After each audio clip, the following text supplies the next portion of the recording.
사랑이 많으시고 은혜로우신 하나님 아버지, 하나님의 크신 사랑과 만극하신 사랑하심을 감사드립니다.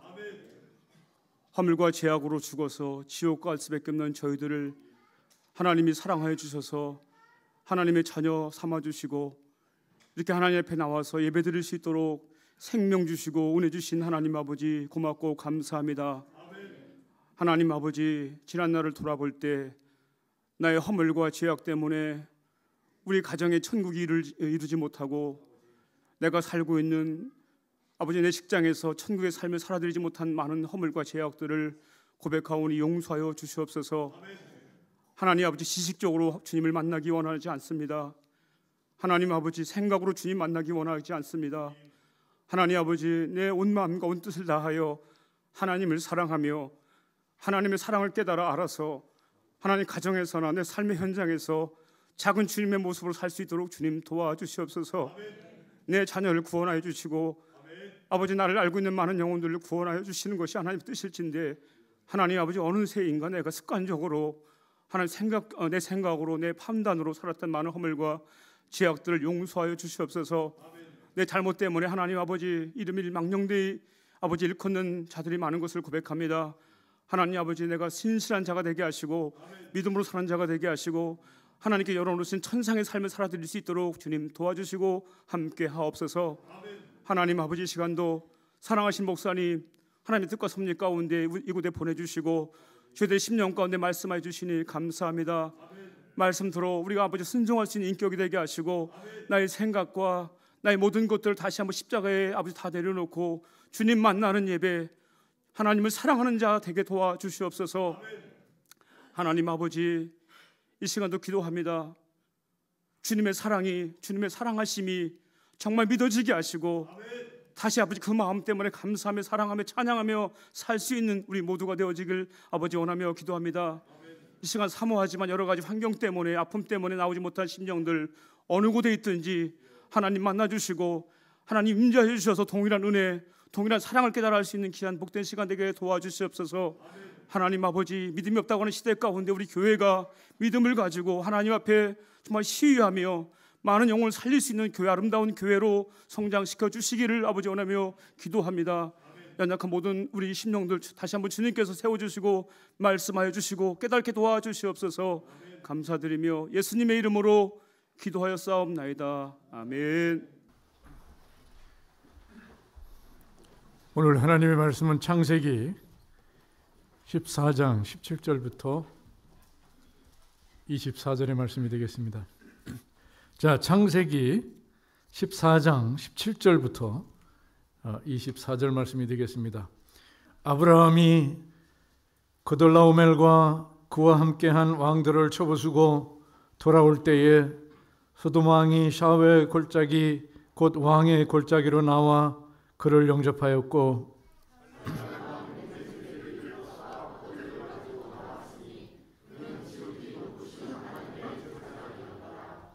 그가 아브라함에게 축복하여 이르되 천지의 죄제시여 지극히 높으신 하나님이여 아브라함에게 복을 주옵소서.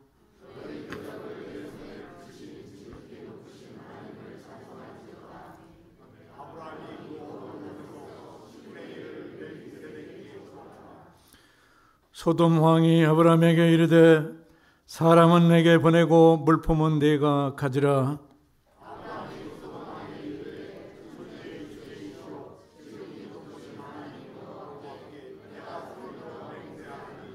네 말이 내가 아브라함으로 치부하게 하였다 할까 하여 네게 속한 것은 실 한 오락이나 들매끈 한 가닥도 내가 가지지 아니하리라.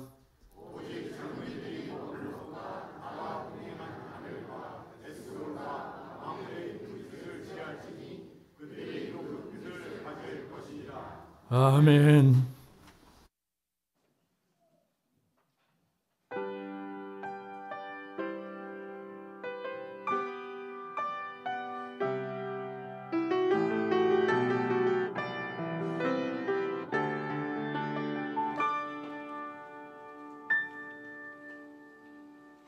세상은 천자 모두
오늘은 좀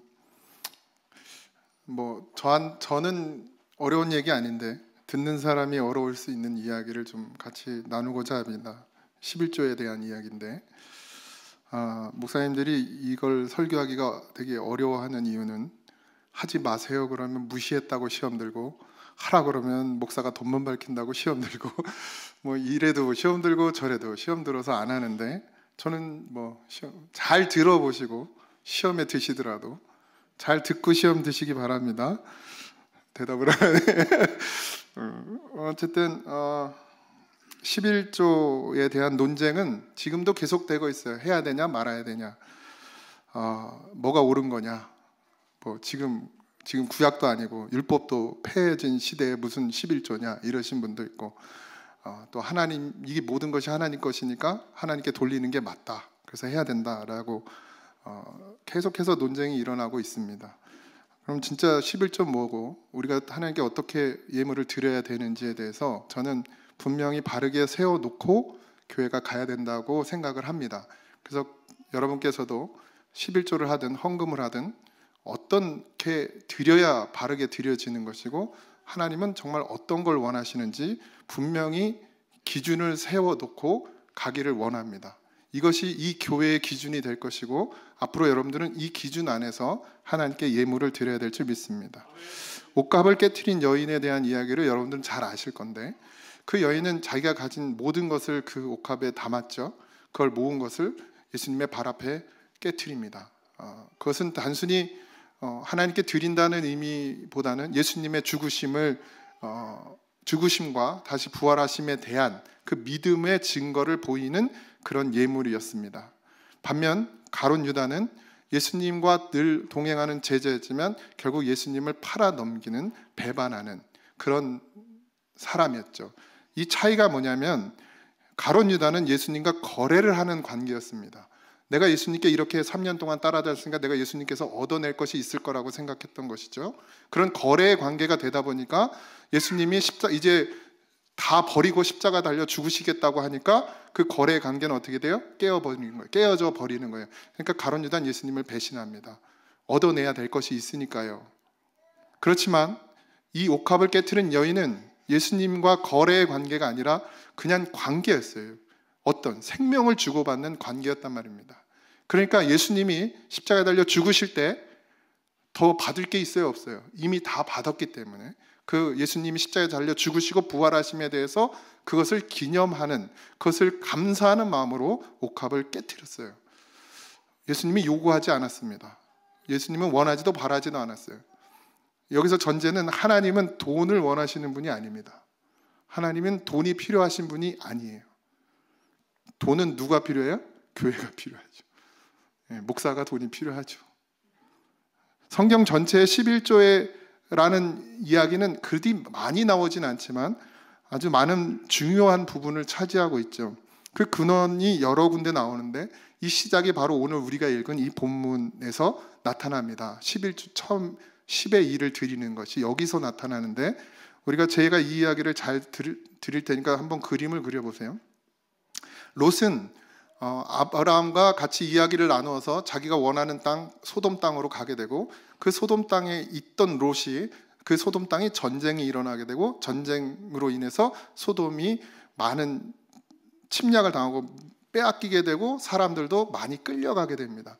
지금 그 상황에 놓여 있을 때 아브라함이 이 소식을 듣게 되고, 아브라함이 쫓아가서 그 상대편을 쳐 부수고, 그리고 이제 빼앗겼던 물건, 재물들과 사람들을 다시 다 데리고 돌아옵니다. 롯이 그곳에 있었기 때문이죠. 어쨌든 그렇게 다 돌아왔어요. 돌아와서 지금 어떤 산에, 어떤 곳에 있는데, 거기를 죄송합니다. 갑자기 생각이 안 나네.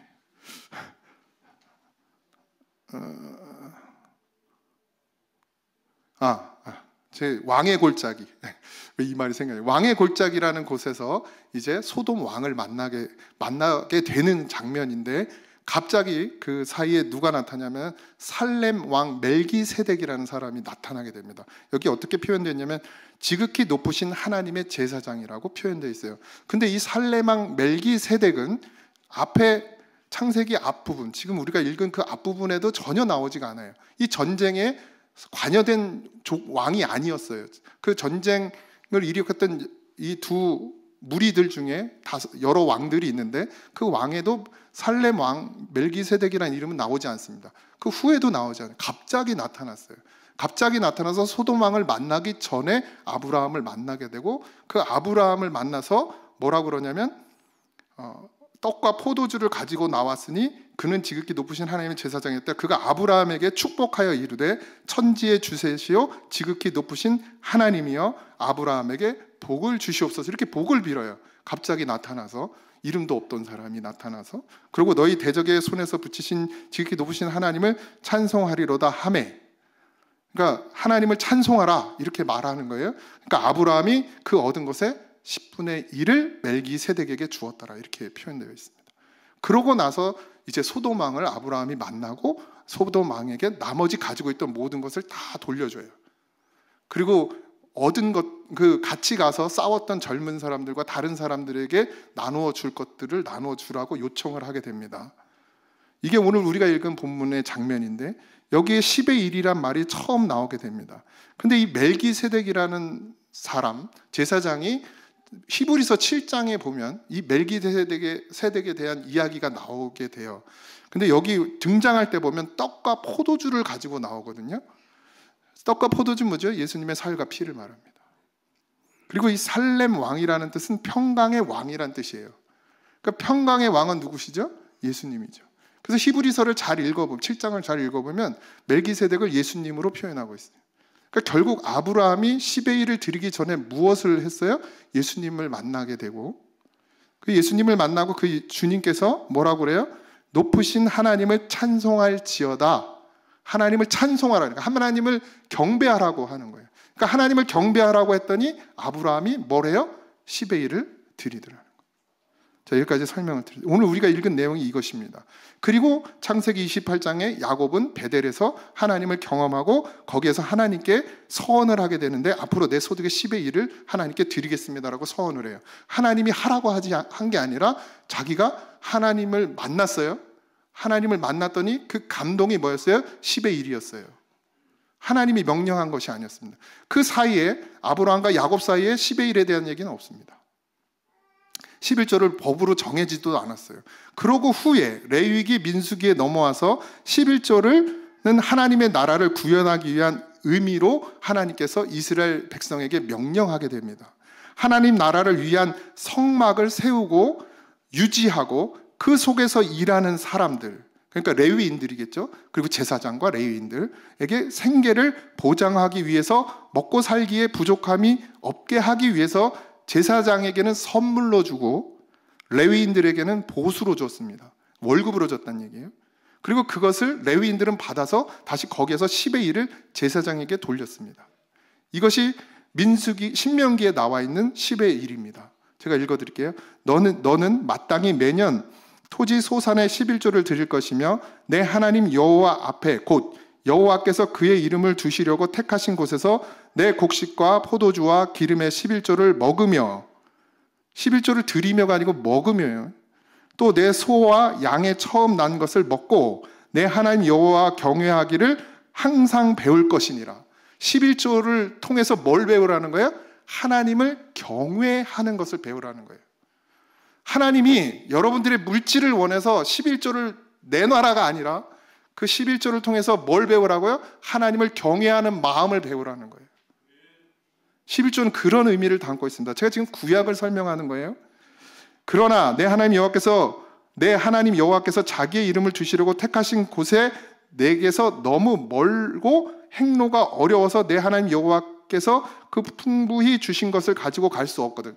이게 무슨 말이냐면 쉽게 얘기하면 제사를 드릴 때 10의 1을 드릴 수 있는데 그 제사를 드리는 곳이 다 있는 게 아니잖아요. 지정돼 있잖아요. 성막이라는 곳, 성전이라는 곳 정해져 있는데 거기서 너무 멀어서 갈 수가 없거든. 그 하나님이 주신 것을 들고 갈 수가 없거든. 어떻게 하라 그러냐면 내 마음에 원하는 모든 것을 그 돈으로 사되, 그러니까 10의 1을 드릴 것을 가지고 10의 1의 그 돈을 가지고 소나 양이나 포도주나 독주, 뭐 독주는 맥주라고도 그런다고 합니다. 뭐 중요한 건 아니지만 어쨌든 포도주나 독주 등 내 마음에 원하는 모든 것을 구하고 거기 내 하나님 여호와 앞에서, 어디서요? 하나님 여호와 앞에서 너와 내 권속이 함께 먹고 즐거워할 것이며, 10의 1을 하나님께 드리는 게 아니라 그 10의 1로 먹을 것들을 사서 어떻게 하래요? 너와 함께하는 권속들과 함께 먹고 뭐하래요? 즐거워하라. 잔치를 베풀라는 거예요. 축제를 베풀라는 거예요. 이게 왜 이런 의미가 있는지 이따 설명해 드릴게요. 내 성읍에 거주하는 레위인은 너희 중에 분기신이 기업이 없는 자이니 또한 저버리지 말지나. 그러니까 너무 멀어서 갈 수 없거든. 그 10의 1의 돈을 가지고 먹을 것을 다 사서 네 권속들과 함께 나누며 축제를 벌이고, 그리고 그 레위인에게도 먹을 것을 주어라, 이렇게 되어 있습니다. 왜 축제여야 하는지 말씀드릴게요. 그 11조는 원래 11조라고 하기보단 10의 1이라고 하거나 열의 하나를 말합니다. 그 열의 하나라는 의미는 뭐냐면 이스라엘에선 열이라는 숫자가 완벽한 숫자인데 하나가 없는 것은 완벽하지가 않습니다. 그래서 그 열 드라크마, 한 드라크마를 잃어버린 여인에 대한 이야기와 그 다음에 한 양을 잃어버린, 그러니까 어린 양을 잃어버린 것을 찾았을 때 어떻게 하죠? 그 금액이 크지 않음에도 불구하고 잔치를 벌이죠. 그 의미가 뭐냐면 하나를 채움으로 인해서 완성됐다라는 의미를 가지고 있어요. 이 열의 하나라는 의미는. 그래서 아까 아브라함이 예수님을 만났을 때 어떻게 했죠? 10의 1을 드렸다 했죠. 예수님이 열의 하나인 거예요. 예수님이 이 땅에 오시면 뭐가 완성돼요? 열이 완성되는 거예요. 그러니까 온전함이 완전해진다는 얘기를 하는 겁니다. 그러니까 완전해졌으니 뭐 하는 거예요? 축제를 즐기는 거예요. 완전은 뭐죠? 우리에게 생명인 거예요. 그러니까 예수님을 만나면 우리가 생명을 얻게 되고, 그 생명을 얻었기 때문에 뭐 하라는 거예요? 베풀라는 거예요. 잔치를 베풀어라. 그게 10의 1입니다. 하나님이 교회의 재물을 축적하기 위해서, 하나님의 성전의 재물을 축적하기 위해서 드리라는 것이 11조가 아니라, 예수님을 만난 그 기쁨과 감사를 10의 1을 통해서 함께 나누고 축제를 벌이고, 그리고 소외된 자들을 함께 먹이라는 거예요. 이게 11조의 진정한 의미입니다. 가나안 땅에 들어갔을 때 48개의 성읍으로 나누어졌어요. 11족속은 다 땅을 나눠 가졌고 레위인들에겐 땅을 주지 않았습니다. 그래서 그 레위인들은 어떻게 했느냐? 48개 성읍으로 나눠진 그 성읍에 뿔뿔이 흩어지게 됩니다. 그래서 그 성읍에서 살게 돼요. 그런데 뭐가 없어요? 소득을 낼 땅이 레위인들에겐 없습니다. 그러니까 그 당시에 땅이 없으니 상업이 있습니까? 콩업이 있습니까? 뭐 그렇다고 뭘 팔아먹을 수가 있어요? 아무것도 할 수 없죠. 땅이 없으면 경작할 수 없기 때문에. 그래서 그들에게는 어떻게 했어요? 하나님께서 그 성읍에 거한 레위인들을 그 성읍 사람들이 책임지게 했어요. 그게 11조예요. 함께 나누라는 거예요. 그래서 함께 축제를 벌이고, 아까 말씀드린 것처럼 너희가 권속들을 데리고 같이 먹되, 누구를 잊지 말라고요? 레위인을 잊지 말라. 레위인 게 아니에요. 11조는 레위인 게 아니라 함께 나누되 레위인도 함께 하라는 거예요. 그런 구약의 의미를 하지만 근데 제대로 이루어지지 않았죠. 구약의 사사기 전에 보면 이스라엘 백성들이 신앙적으로 타락하게 됩니다. 그래서 10의 1을 하지 않아요. 그러니까 뭘 안 하는 거예요? 함께 나누질 않는 거예요. 그러니까 레위인들이 어떻게 돼요? 먹을 게 없잖아요. 굶게 됐잖아요. 그러니까 레위인들이 어떻게 돼요? 타락을 하게 되는 거예요. 원래 레위인들은 48개의 성읍에 나눠져서 그 성읍에 사는 이스라엘 백성들을 하나님의 신앙으로 붙들어주는 역할을 하는 것이 레위인들인데, 이 사람들이 믿음으로 서지 않으니까 어떻게 돼요? 10의 1을 하지 않고 자기들도 함께 먹을 수 없기 때문에 타락하게 되는 거예요. 그래서 뭘 팔아요? 신앙을 팔아먹는 거예요. 쉽게 얘기하면 카톨릭에서 뭐하지? 면죄부를 팔아먹듯이, 마치 부적을 팔아먹듯이 그렇게 하나님의 신앙을 마치 돈으로 살 수 있는 것처럼 바꿔버리는 거예요.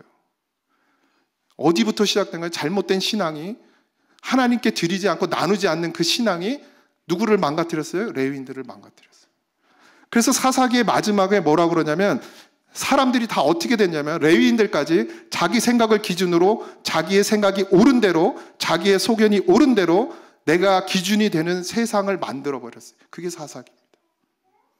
어디부터요? 신앙의 타락으로부터, 믿음의 타락으로부터 시작돼요. 그러니까 다시 정리하면 하나님께서 11절을 거론한 이유는 성막을 유지하고 보수하고 관리하기 위해서인데, 첫 번째는 제사장과 레위인들, 두 번째는 성막 유지 보수 관리, 세 번째는 가난한 자들을 위해서. 뭐 순서라고 굳이 나눌 것도 없지만 그것들을 위해서 10의 1을 하게 하셨어요. 문제는 선한 목적을 가진 11조가 이제 너무 율법화되고 제도화되어졌다는 것입니다. 그래서 지금 교회들은 어떻게 해요? 11조를 내는지 안 내는지 서로 감시해요. 딱 이것도 없애버려야 할지 모르겠지만 딱 보고서, 목사가 뭐 하는지 아세요? 딱 보고, 아, 이 권사님 11조 안 하네, 이러는 거야. 감시하는 거죠. 권사가 돼가지고 11조도 안 한다고, 똑바로 안 한다고. 그러고 또 해요? 이것만 봐요? 목사는 장부도 볼 수 있어요. 거기 금액도 다 적혀 있단 말이에요. 이게 11조야? 이런 마음을 갖게 된단 말이죠. 그리고 안 내면 재직에 넣지 않아요. 직분을 안 준단 말이에요. 11조 안 내면. 요즘 교회들은, 우리 교회는 안 그래요?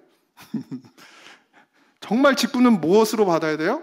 그 마음 중심에 하나님의 사랑이 있느냐 없느냐, 믿음이 있느냐 없느냐로 직분을 줘야 하는데, 사실 직분도 필요 없지만 굳이 줘야 한다면, 그래서 직분을 줘야 하는데 11조로 직분을 주냐 안 주냐를 따지는 거죠.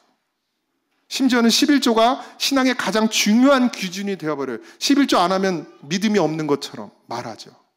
이게 지금 교회의 문제죠. 제도화된 교회, 율법화된 교회의 문제입니다. 그럼 신약에서는 11조를 어떻게 말하고 있나요? 마태복음 23장 23절에 예수님께서 바리새인들에게, 서기관들에게 이렇게 말합니다. 화 있을진저 외식하는 서기관들과 바리새인들이여, 너희가 박하와 회향과 근체의 11조는 들이되 율법에 더 중한 바 정의와 긍휼과 믿음은 버렸도다. 이게 무슨 말이냐? 박하와 회향과 근체는 뭐냐면, 여러분들이 집에서 그냥 텃밭에다 심어 놓는 뭐 깻잎, 고추, 그러니까 이렇게 크게 하는 거 말고요, 그냥 심어서 그냥 집에서 먹는 상추, 이런 것들을 말하는 거예요. 이 서기관들과 바리새인들이 얼마나 율법적으로 11조를 드리냐면, 그런 것까지도 11조를 드린단 말이에요. 그렇게 철저하게 11조를 드렸어요. 그런데 문제는 뭘 버렸대요? 율법에 더 중한 바 하나님의 정의와 긍휼과 믿음은 버렸다는 거예요. 그러니까 믿음이 없이 뭐만 한다는 거예요? 행위만 있다는 거예요.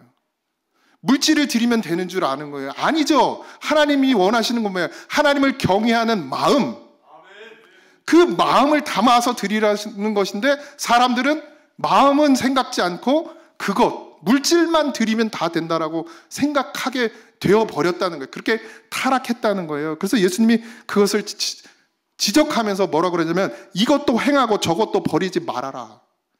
그러니까 그 마음의 중심을 버리지 말고 그리고 행하라는 거예요. 중심이 없는데 그냥 드리는 거는 하지 말아라. 주님께서 이 땅에 성전을 무너뜨리려고 오셨어요. 주님은 성전을 세우러 오신 분이 아닙니다. 성전을 무너뜨리고 폐하러 오셨어요. 성전 중심에, 그 시대의 성전 중심으로 얼마나 타락해 있는데 그 타락한 시스템을 다 무너뜨리려고 오셨단 말이에요. 그런 분이 성전을 세우고 아까 보수하는 데 쓰는 그 11조를 하라고 그러겠습니까? 성전 시대는 끝났죠. 목사는 제사장이나 레위인이 아닙니다.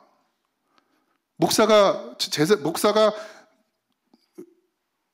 제사장이고 레위인이어서 교회에서 사례를 받는 게 아니에요. 제가 무슨 레위인입니까? 족보 따라 올라가 보세요. 내가 레위인이야. 제가 제사장이에요? 아니에요. 제사장은 예수님입니다. 예수님이 십자가에 달려 죽으셨잖아요. 친히 제물이 되셨어요. 더 이상 제사는 없습니다. 성전은 저와 여러분이에요. 그런데 성전을 위해서 왜 돈이 필요합니까? 고린도서 9장 13절에서 15절, 성전의 일을 하는 이들은 성전에서 나는 것을 먹으며 제단에서 섬기는 이들은 제단과 함께 나누는 것을 너희가 알지 못하느냐. 이와 같이 주께서도 복음을 전하는 자들이 복음으로 말미암아 살리라 명하셨느니라. 이게 바울의 고백이거든요. 그러나 내가 이것을 하나도 쓰지 아니하였고 또 이 말을 쓰는 것은 내가 이같이 하여 달라는 것이 아니라 내가 차라리 죽을지언정 누구든지 내 자랑하는 것을 헛된 대로 돌리지 못하게 하리라. 바울이 헌금에 대해서 사도들이 어떤 입장인지를 고백하는 거예요. 복음을 전하는 자들이 복음으로 말미암아 살리라 명하셨다. 그러니까 지금 이제 드려지는 헌금들은 사도들이 복음을 위해서 사용할 수 있어요. 그런데 사도 바울이 뭐라 그러냐면 이것을 하나도 쓰지 아니하였고, 또 그렇게 말하는 이유는 내가 돈 달라는 얘기가 아니다. 왜냐? 내가 차라리 배고파 죽을지언정 내가 전하는 예수님이 이 내가 받는 돈으로 인해서 더럽혀지는 게 싫다는 얘기예요. 사도 바울이. 목사의 마음이 그런 겁니다. 목사가 돈을 밝혀요? 물론 있겠죠. 근데 돈을 밝혀서 여러분들에게 예물을 드리라고 하는 것이 아닙니다. 초대교회에 교회를 돕는 일과 교회를 세우는 일은 있었어요. 초대교회도 교회를 세웠습니다. 그리고 교회를 돕는 일도 했어요. 그럼 뭐가 필요했죠? 돈이 필요했어요. 근데 그것을 위해서 11조 하라고 헌금하라고 말하는 사도는 한 명도 없었습니다. 왜요? 왜? 성령이 임하니 그들이 감동을 받아 사도들의 발 앞에 뭐 해요? 갖다 내놓더라는 거예요. 교회를 세워달라고, 하나님의 뜻을 이루어달라고 갖다 내놓는 거예요. 구약과 전혀 다르죠? 이스라엘 백성은 어떻게 했어요? 법으로 정했어도 그들이 믿음이 없고 하나님을 잊어버리니까 드릴 것도 드리지 않았단 말이에요. 그런데 초대교회 어떻게 했어요? 사도들이 헌금하라고 말 한마디 하지 않았습니다. 돈이 필요하다고 얘기하지 않았어요. 그런데 하더라는 거예요. 뭘로 인해서? 성령으로 인해서. 이제 헌금 11조, 교회는 거기서 자유로워야 합니다. 구원받은 백성으로서 하나님 앞에 선다면 그 어떤 규정에도 묶일 이유가 없어요. 진짜 율법을 폐하셨으니까. 여러분들 교회 나오니까 헌금해 하는 거예요? 눈치 보여서? 안 하셔도 됩니다. 종교개혁이 왜 일어나는지 아십니까? 카톨릭이 성전 짓겠다고. 뭐 했어요? 그냥 수많은 헌금들을 만들어냈습니다. 그 중에 가장 큰 게 11조죠. 그렇게 타락하기 시작했어요. 성전이란 말 쓰시면 안 돼요. 성전은 주님이 거하시는 곳이 성전이에요. 건물에 거하시는 하나님이 아니십니다. 하나님이 왜 건물이 필요합니까? 그런데 예배 드리는 공간인데 그걸 왜 성전이라고 말하는지 아십니까? 그래야, 제가 저번에도 설명드렸죠? 그래야 더 거룩해 보이거든요. 그래야 더 있어 보이거든. 하나님이 거하시는 거룩한 곳을 지어야 된다 그러니까 돈이 많이 들어가야 될 거예요. 그래서 로마에 있는 교회들, 유럽에 있는 교회들이 뭐 100년씩 막 짓잖아요. 상상할 수 없는 돈이 들어가잖아요. 그 돈을 다 채우기 위해서 어떻게 해요? 성도들에게 헌금을 강요하기 시작한 겁니다. 심지어 죽은 사람도 구원해 준다고 면죄부도 판 거예요. 그래서 그것이 잘못됐다고 생각해서 어떻게 해요? 종교 개혁을 일으킨 거예요, 교회가. 지금의 개신교가. 근데 지금의 개신교가 그 똑같은 짓을 그대로 하고 있죠. 교회를 짓기 위해서 뭐 합니까? 헌금을 강요합니다. 다 해보셨죠? 작정 헌금. 부흥회 하면. 여기 안 해본 사람 몇 명 없을걸요? 작정 헌금. 그냥 어쩔 수 없이 안 쓰면 목사님이 막 전화해가지고 왜 작정 헌금 안 하냐고. 은혜를 뭐 똥구녕으로 받았냐고 막 이러면서. 그러니까 그냥 또 어쩔 수 없이 써내는 거예요. 또 금액도 또 자기 수준에도 안 맞게 또 거하게 써내요.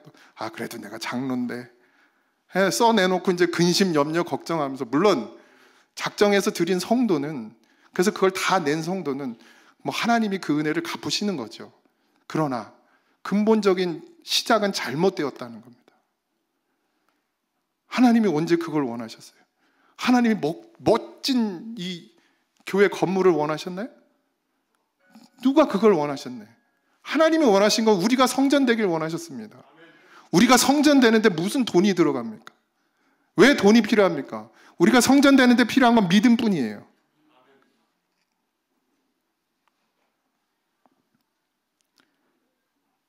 헌금 생활을 아직 하지 않는다고 이상하게 여기지 마세요. 여러분들 이거 쳐다보면서 누가 11조 했네 안 했네, 사실 이거 쓰는 이유는 그런 의도는 없습니다. 그냥 누가 헌금을 했는지 그러니까 본인 보라고. 내 이름 혹시 빠졌나? 혹시 재정부에서 실수로 봉투를 빼먹었나? 이런 거 확인하라고 적어놓는 거지. 이거 보고 누가 11조 했나 안 했나, 누가 부활헌금을 했나 안 했나 이런 거 보라고 하는 거 아니에요. 그냥 헌금 했나, 내 이름이 들어갔는지 보고, 아, 내가 지난주에 11조를 했는데 11조의 헌금에 내 이름이 없어. 그럼 확인하셔도 돼요. 혹시 빼먹었을 수도 있고 봉투가 빠졌을 수도 있고 흘렸을 수도 있으니까 그런 실수를 보완하고자 여기다 적어놓는 거지, 이걸 자랑하기 위함도, 이걸 누구에게 주눅들게 하기 위함도 아닙니다. 근데 이것도 불필요하다면 빼야겠죠. 어쨌든 11조를 내야 되느냐 내지 말아야 하느냐 따질 필요가 없어요. 논쟁할 가치도 없는 문제입니다. 없어서 안 한다고, 아까워서 안 한다고, 그것은 본인과 하나님과의 관계예요.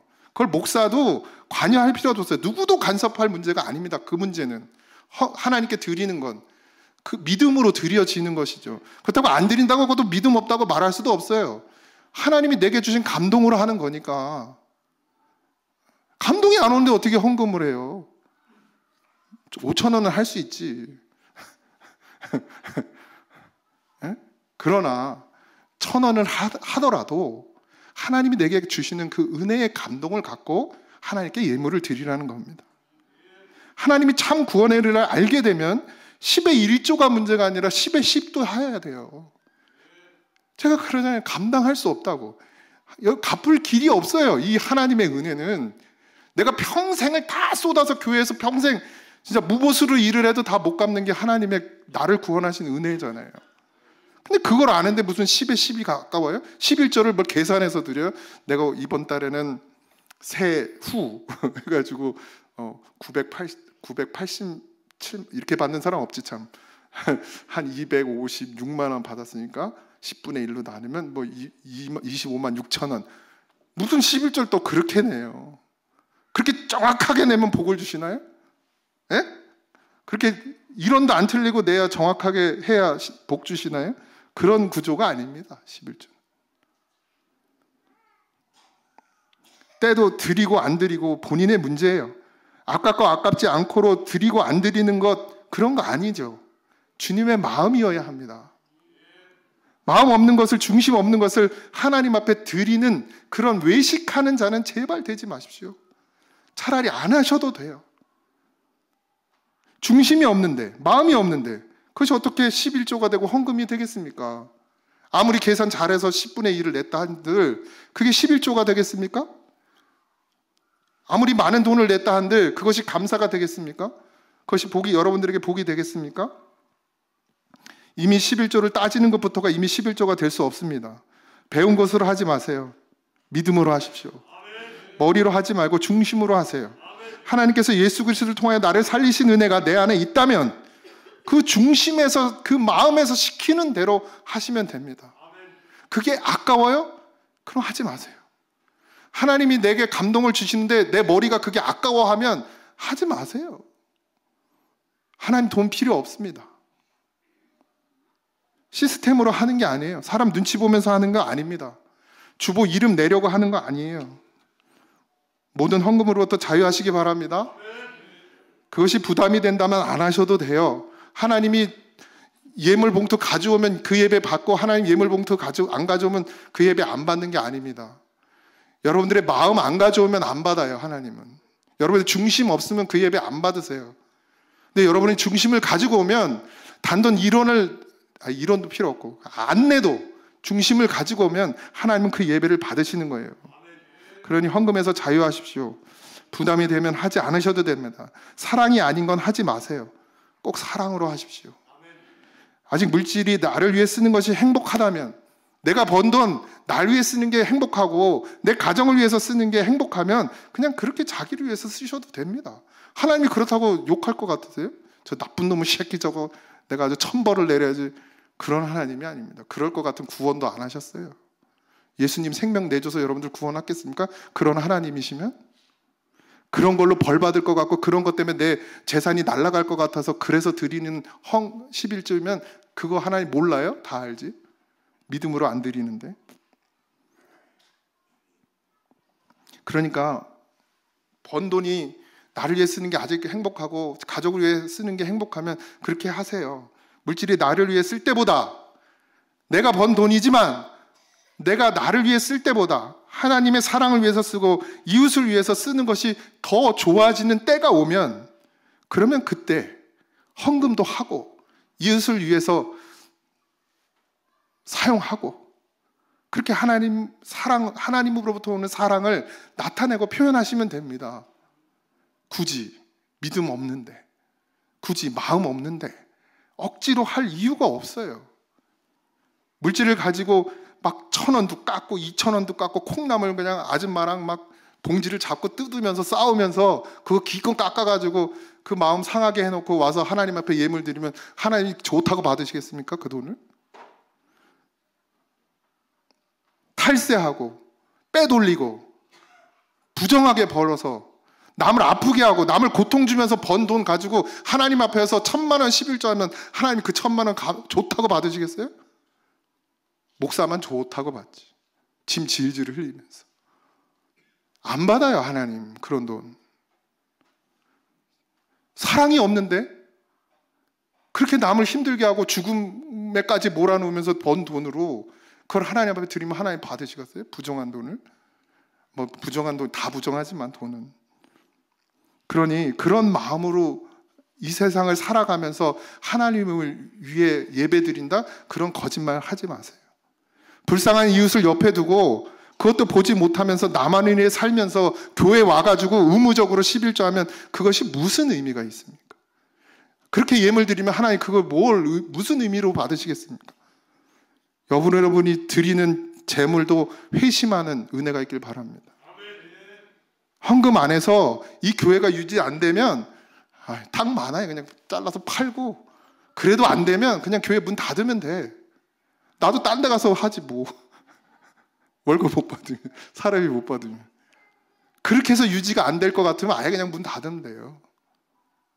성령이 감동을 안 하고 그래서 하나님이 여러분들을 감동시키지 못하고 성령이 여러분들이 감동을 받지 못하고 그래서 하나님 앞에 예물을 드리지 못하는데 그 교회가 왜 유지돼야 됩니까? 없어져야지.